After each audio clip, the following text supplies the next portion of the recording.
The ancient Yoruba system for breaking bad habits and addiction.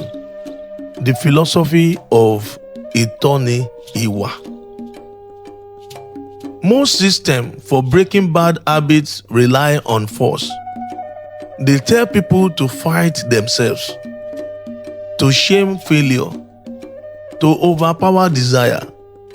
But ancient Yoruba culture took a very different view. They believed that most bad habits are not rebellion, they are misalignment. A person trapped in destructive behavior was not called weak. They were said to be out of rhythm with themselves. So, the solution was not punishment, it was reconditioning. The Yoruba called this approach ΙΤΟ NI ԻWÀ, the patient retaining of character. They understood that character is not fixed. It is formed by what you repeat, what you tolerate, and what you place around yourself. Bad habits were seen as habits that had been strengthened accidentally, and what is strengthened can also be softened slowly. One important belief shaped this system. The Yoruba believed that no habit survives isolation. Addiction feeds on secrecy, on loneliness, on silence that carries shame. So the first step in breaking a bad habit was reconnection. Not confession, not exposure, but presence. You were brought back into community, shared work, shared time, shared routine, not to be watched, but to be held. The Yoruba also understood something modern psychology now confirms. Habits do not disappear, they are replaced.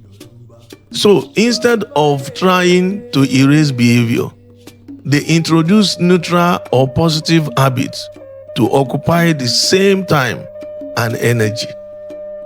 If a habit appeared at night, night routines were reshaped. If it appears during boredom, structured activity was introduced.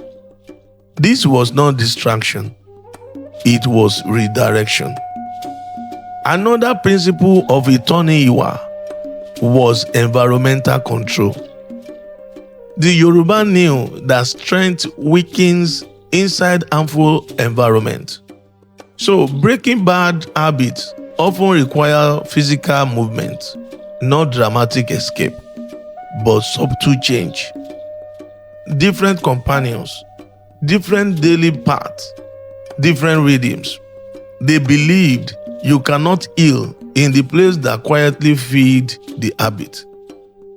Crucially, the Yoruba discouraged sudden withdrawal. Shock breaks the body. Patient restrained it. So habits were reduced gradually, not ripped away. This protected dignity and prevented relapse. Progress was measured quietly. Failure was not announced. Only effort mattered. Another powerful element was self-respect restoration. Addiction damaged how a person sees themselves. The Yoruba restored this by giving responsibility. Small, achievable roles that rebuilt trust. You were reminded that you were still useful, still needed, still capable. And usefulness weakens addiction more than fear ever could. Silence also played a role. Not silence of guilt, but silence of pause. When the urge appeared, you were taught to wait. Not forever, just long enough for the wave to soften. The elders knew that desire rises peaks and fades. Waiting was a skill, and skills can be learned. At the center of ÌTỌ NI ÌWÀ was realignment with Ori, the inner direction of a person. The Yoruba believed lasting change only comes when behavior no longer violates inner identity. So reflection was encouraged. Is this habit feeding you or feeding on you? Does it serve the life you are becoming? When the answer became clear, change stopped feeling like punishment and started feeling like relief.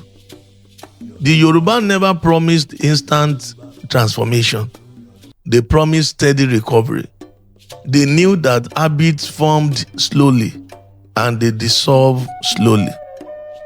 And dignity must survive the process. So the ancient Yoruba system for breaking bad habits was not aggressive.